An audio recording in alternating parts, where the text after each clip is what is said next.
I'm wondering what the difference is since you started, Georgena, and since you started, Natalie.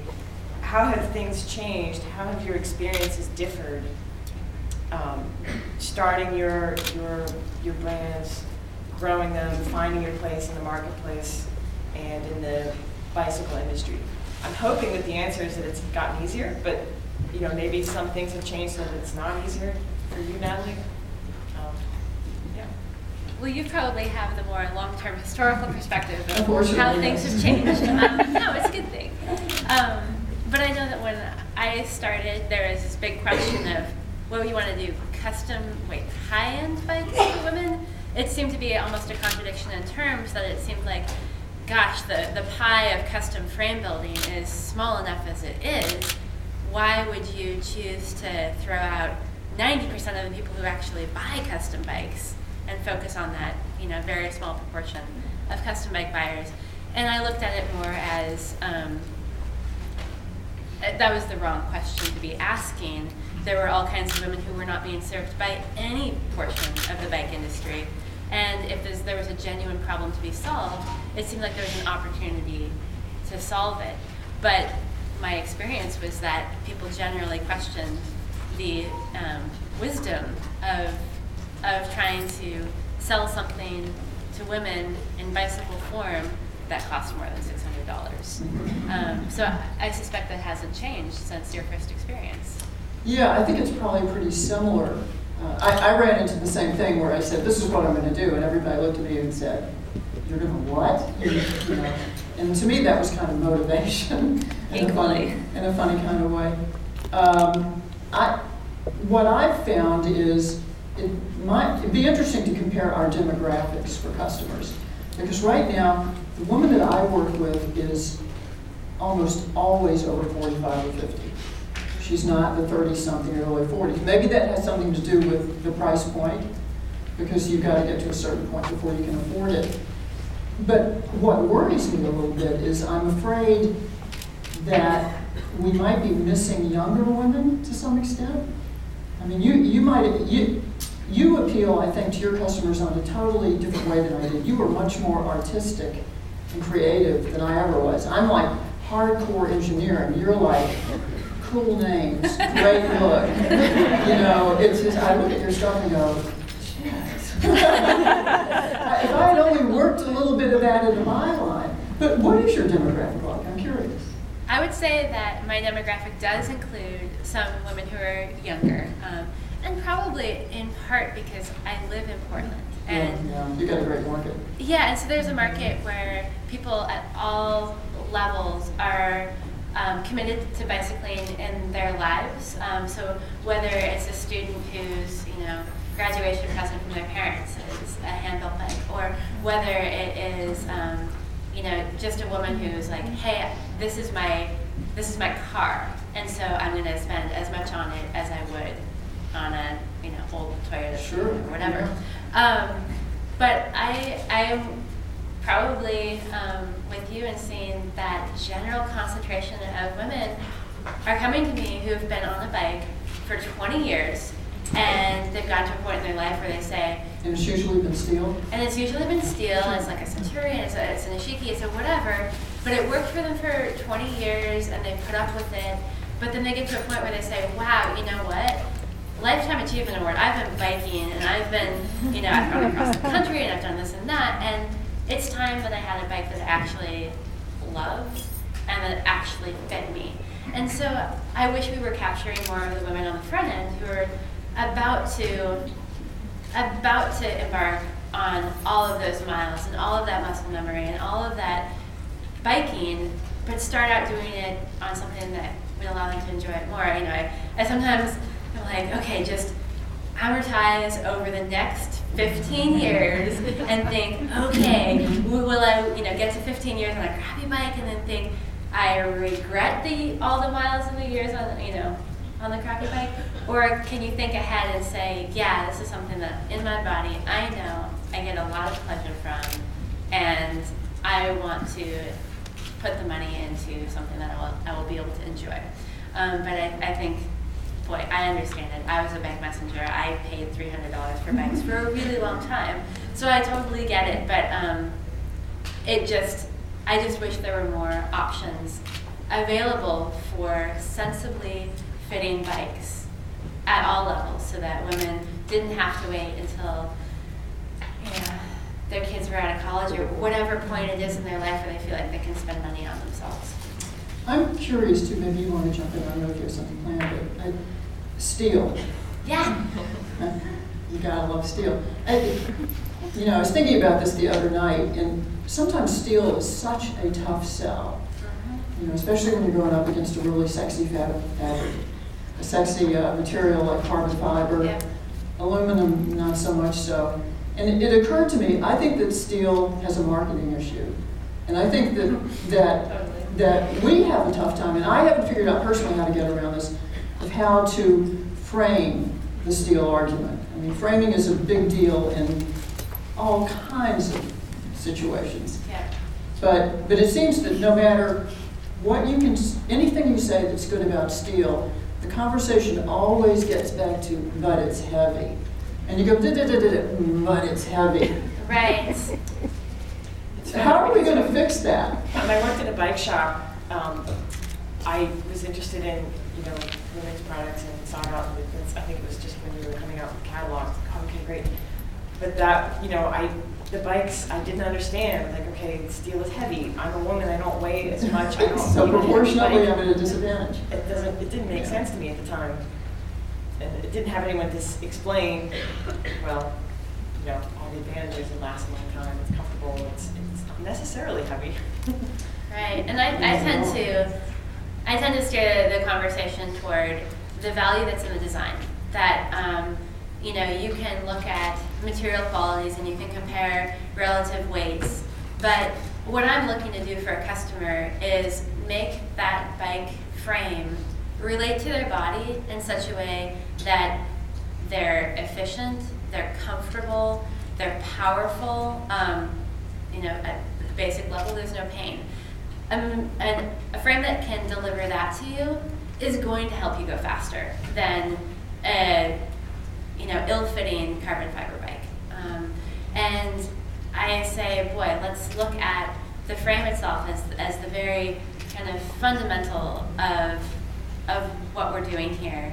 And if we're trying to achieve lightweight, boy, let's talk wheel sets. Let's talk about, different options for whether it's carbon handlebars or seat post or what have you. Let's lighten it up in other ways, because the last thing I want is to have a perfectly fitting, highly disposable bike, because that's what we're putting our focus on. So I try to steer the conversation toward that, but I know that I probably am not having conversations with women who aren't already a little bit sold on the idea, or at least amenable to the idea of steel. Right, exactly. I mean, it's like the people we're talking to are already part of the converted, so right. it makes it tough. But I do wonder from an industry standpoint, will this industry ever come back to steel? I'm seeing people probably nodding no, because there's so many price advantages to aluminum to carbon fiber. You can get those frames so inexpensively. And unfortunately, I think the industry does steel in our favors, because when they do come out with a steel bike, it's usually a clunker. There are a few exceptions to that, but it's like pipe. And then everybody's perception is based off of that. Yep. Would you you said disposable, and I have to wonder if that's part of, maybe the unspoken, want you to buy a bike that's going to last 20 years. That's one of the questions. Do you frame the whole issue of people are very, very responsive to anything that affects safety or health? You can say what you want, but if you start pressing the safety and health issues, the topic comes right up to the top. But I always feel and the failure modes of various materials. We like to talk about that. Yeah, but you hate to sell a product from that viewpoint, and that's not always the right viewpoint. Right. Can't steel just be steel.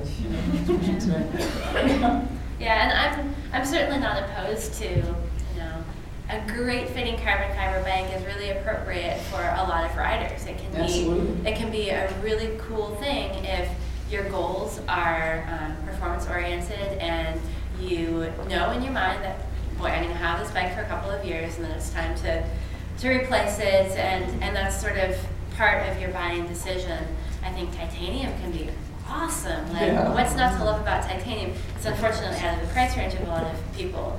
But the reason why I mostly, why I'm doing steel is, boy, that's what I build in. It's kind of my, it's what I love to ride.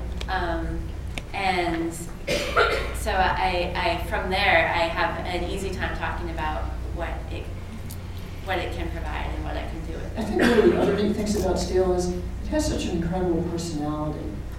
I mean, if I look at carbon fiber, I think plastic. If I look at aluminum, I think beer cans. but there was this great film done with Dario Pegoretti. Did you ever see it? Yes. Yeah, when he's talking about steel, and one of the things he says about it is it's honest. And I'm sure this has probably happened to you.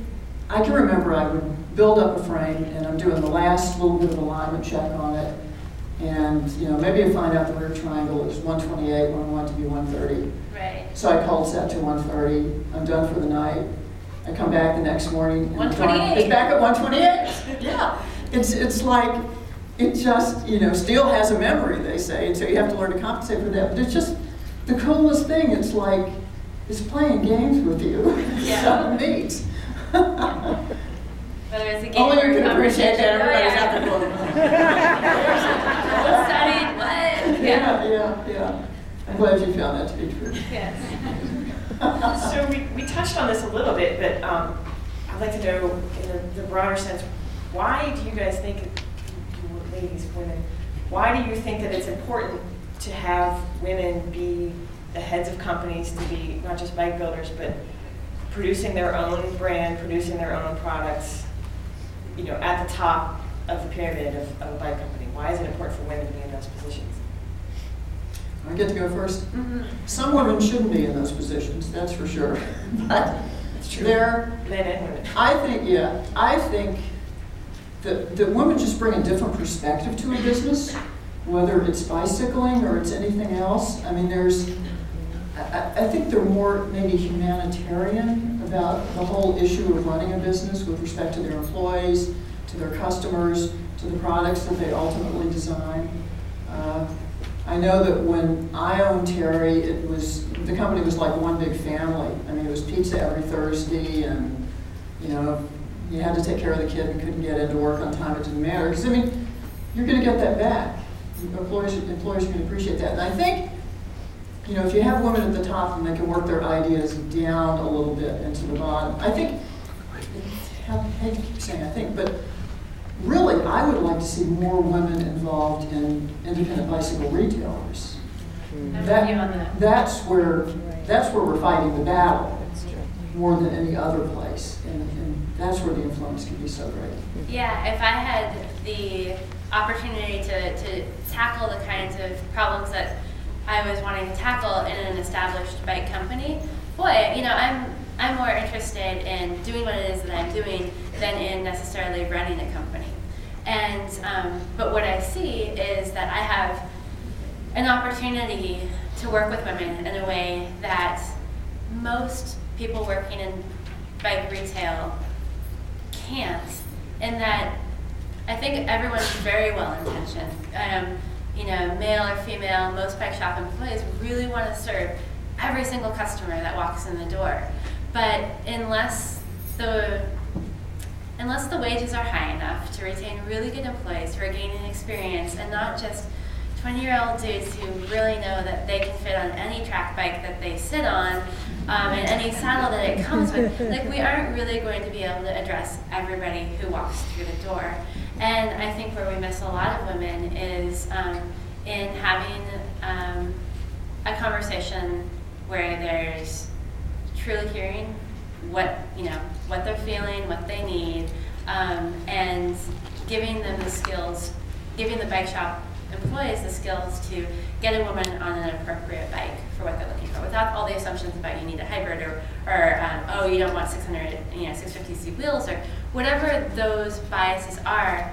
If there are better skills in bike fitting at the shop level, I think women could be more greatly accommodated. But I'm doing what I'm doing because I don't see that happening yet. Yeah. You made a good point, or said a good phrase earlier, grabbing them on the front end. When someone first gets into bicycling, their first experience might be, oh, I might check out the bike shop today. And if they go in and walk out 10 minutes later insulted, then might have lost grabbing another cult member. Right, and what I've realized is that I have a really, really lucky position. And as do you. What we get to do is work with individual customers. They have a specific riding style, a specific body, specific goals. And I start with their body and everything in their life, and we design the frame from the ground up. And then we, get the parts together, the paint and all of that. And then we get to, refit and check in with our customer. How's that working for you? So we've got this feedback loop of we design, if we fit, we design, we then see, hey, how's that in real life? Bikes that are in bike shops are primarily there as a result of what sold the year before, and not a result of bike shop employees understanding and relaying back to bike makers what's working and what's not. I mean, if you're selling bikes that don't fit and then don't get ridden, you're not going to know how to change them. And if you don't, I think something else that's always been kind of tough for me is, from a marketing standpoint, how do you reach that woman? I mean, we did studies on this, like, what is this woman reading? What magazines? Is she a fan of bicycling? Is she eating that up? Is she reading Velo? Is she going to certain bicycling blogs on the web? She's like so all over the place compared to a guy who's so much more focused, and it makes it really tough. Where are your marketing efforts going to go to try and reach her? And this ties into a question that I was really wanting to ask you, which is, you and I are both approaching, women's cycling with the brazen torch and with a really analytical mind, and we both have set out to solve, the question of how to get more bikes, to women that fit well. And to what extent is this only a design problem? Is there this other component that, as owners of bike companies, we need to be addressing as well? Wow. Yeah. If you can crack that nut, it would be really helpful to me. Gee, if I cracked that nut, we would. Yeah, I think there is more to it than that, because frankly, I think women respond to the concept of a bike that fits well, that's comfortable, that they're going to be efficient on. But, some of the level that we get into on the engineering and stuff is like, just not that it's not understood, but it's like not where I am. You're not getting to me with that point of view. So with Terry, I think a lot of our success as a company was because we promoted women in cycling. We were women who cycled. We made products as a result of our own experience. And I think it means a lot to women to know that there's a company out there that's just doing that. Right. But it's different when you're just one person. Then how do you get past that? I don't know. If we had the key to that, we could make so much money. It would be. I'm looking out here at some of the people I know in this audience who I know are struggling from a business point of view with this very problem all the time. Yeah. And wondering what the solutions are. She's a tough nut to crack. Yeah. I'm not sure. Your comment that she's all over the place in terms of where her interests are. I think one of the things that I've observed, and maybe you have too, is that women will view biking as one part of a pretty diverse set of things in her life. And there's an upside and a downside. The upside in my mind is it's like kind of a fluid transition of, I'm a cyclist when I'm taking my kids to preschool. I'm a cyclist when I'm going out on the weekend for a ride. Versus I'm a cyclist because I have, the, whatever shiny spandex on. But the flip side of that is I don't think that women often enough think of their athletic and transportational commitment to biking as being worthy enough to invest money in. And you know, I try to acknowledge the everyday cyclist as being as worthy of celebration as the one who's racing on the weekend, because I think that's more descriptive of the way women include biking in their life. But I just don't know how to remind everybody that they deserve more. Men don't seem to have that problem. Men seem to be able to like get on pretty hot stuff. And I'm gonna need this wheel set, and I'm gonna need And I just don't think we're viewing ourselves quite that way. I mean, maybe one way to look at it is to look and see who has been successful doing this. Is there an apparel line? Is there another activity? You know, is there some model that you can base this on? I think about running, and it used to be that men and women would wear the same running shoes, and you know, maybe it was over running the marathon, or I don't know what, but women's running shoes are definitely nobody would consider going to train for a 5K in a men's pair of shoes. It's sort of a given that, well, my feet are different and therefore I'm going to, but I haven't seen that same parallel happen. Well, you know, I'll tell you something interesting. Maybe this is the benefit of a little bit more years of looking at this. When I first introduced my line of custom bikes, they were just incredibly easy to sell. I mean, it was like you show up at a trade show with them, or consumer rally, and they just blew out the door. Women, when I was selling, women, this is going to sound really weird. I mean, I don't, just take it all with a grain of salt. But women were more women. They wanted to be women. They didn't want to be like the guys. They wanted to be themselves. I mean, that was, the I am woman, hear me roar stuff and everything. But now it's almost like women don't want to be different. I don't want to be on a bike that has 650C wheels. I want, everybody else is riding 700C.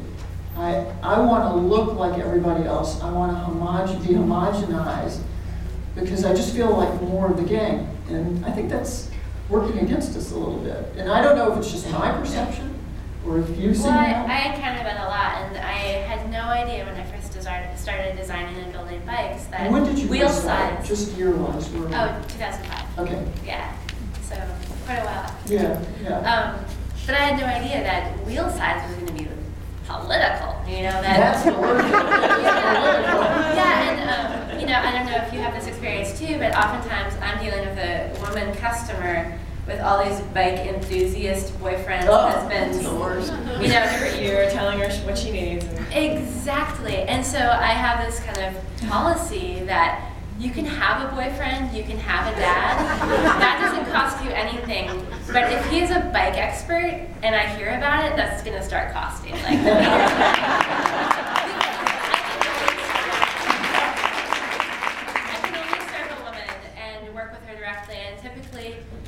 I quickly gain her trust that I'm really, she hears that I have her best interests at heart and that I have the experience and, seen the different options and I can help her choose the right one. But oftentimes it's just like, well, my boyfriend says 700C wheels are the only way to go and I can't get the right, whatever. And yeah, so I don't know if you have a boyfriend charge, but. We used to have the thing where we go to a rally and husband and wife or whatever will walk up and they both look at the bikes and she was going to be the buyer of the bike, but he's asking all the questions. Yeah. What derailleurs does it have? And I look at her and give her the answer, and then he would be like, "What material is it made of?" He's probably like, "Who's buying this bike anyway? Why don't you go for a walk?" One of the things that you kind of touched on is, well, it's our job to be totally nerded out on, the gear inches and the ankles and the millimeters and all of that jazz. When I work with a customer, I want her to feel like all she needs to know is what kind of riding she likes to do, and all she needs to know is when we work with her on the fitting bike, hey, how's the saddle feeling? She doesn't need to come to this with any huge bike knowledge. And most people expect that when you're getting a high-end or a custom bike, that you need to either have the credentials of being a racer or a bike nerd or whatever. Otherwise, you don't deserve a bike at that level. And I think that does everybody a great disservice, because you deserve and should ride a bike that fits well, no matter how you're buying it, regardless of how much nerdery comes with it. Yeah, I find the same thing.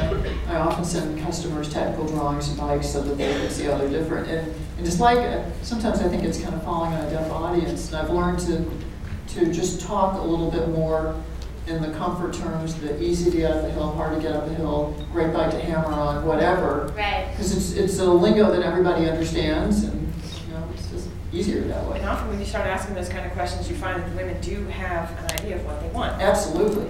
You're thinking in those terms. Absolutely. I'm going to use this to ride with my kids, or I'm going to commute 25 miles, or I want. And how do you commute? I commute at 20 miles an hour, and I hope nobody's on my tail. It's like, oh, okay, we got to rethink this a little bit. Right. So we have about 10 minutes left, and I have the boyfriend charge, maybe 110 minutes. So I wanted to give an